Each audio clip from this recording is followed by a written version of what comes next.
Hello, I'm Steve Mazur, the voice of the people, and this is Getting to Know Mr. Roseberry.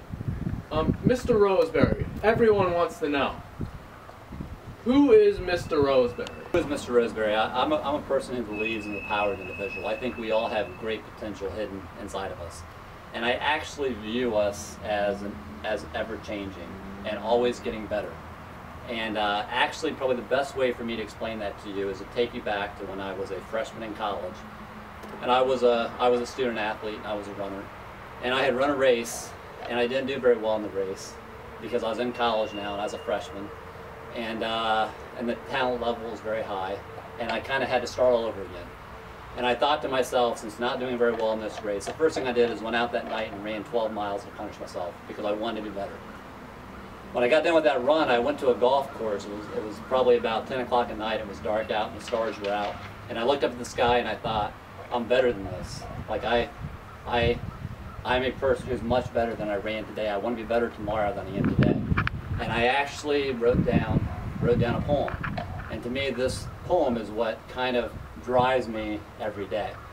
So if you would humor me, I will tell you the poem that I wrote back in, I guess it was 1988, that I think encapsulates everything that I believe in as an individual. And it goes like this. There once was a man who set a goal. He thought himself a diamond in the state of coal. He lay awake on countless nights, devising a way to hire his kite. For the man was young and barely flying, but he looked toward the day that he'd be skying. You can't measure a man by the deeds in his past. You must measure the string that's still to be cast. It doesn't matter how large the kite. The string will measure its highest flight.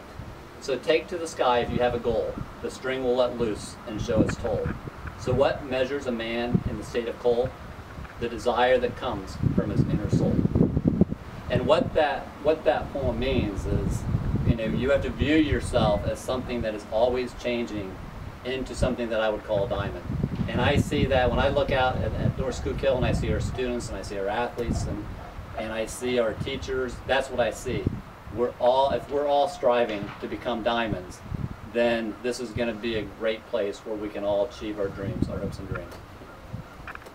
Okay, it's to my understanding that you were a principal at another school beforehand. What school was that? I was at a school near Harrisburg called Cedar Cliff High School. It's in the West Shore School District. It's a little bit bigger than the school. We were a Quad A school, and it's actually the school that I graduated from in 1984. Okay, that's a good question. Now you mentioned your family. Tell us a little about your family. I could probably go on for a very long time talking about my family. I came from a large family, and so I obviously have a passion for young people and a passion for kids. There are 7 people. I have 7 children, 6 of whom we've adopted out of the foster care system, and 1 biological. And along with those 7 kids, we have had a wide assortment of goats and guinea pigs and cats and dogs and fish and hamsters and every sort of varmint that you can think of we've had in the Roseberry household. So actually my day gets very interesting when I leave here and I go home and I walk through the doors. That's when my fun kind of begins. So family is very important.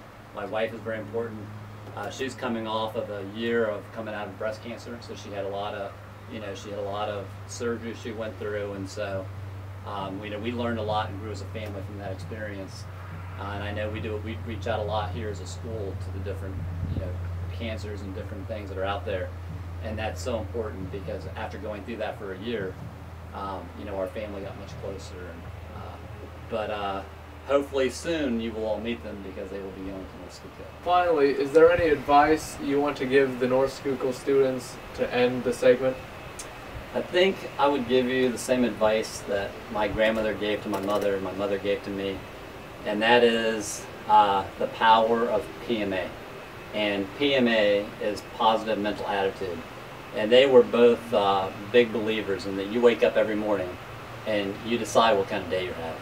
You wake up in the morning. If you wake up in the morning and you say, I feel great, I can't wait to go to school, I can't wait to learn, and you set goals and you work hard to achieve them, that's the way, excuse me, that's the way you guarantee yourself success in this life. Because we all have the choice to wake up in the morning and say, oh, I don't feel good, I don't want to go to school, or I don't like this, or I don't like that subject. And if you do that, then you choose to live your life that way, and you won't be heading towards success. So I would say when you wake up in the morning, choose wisely.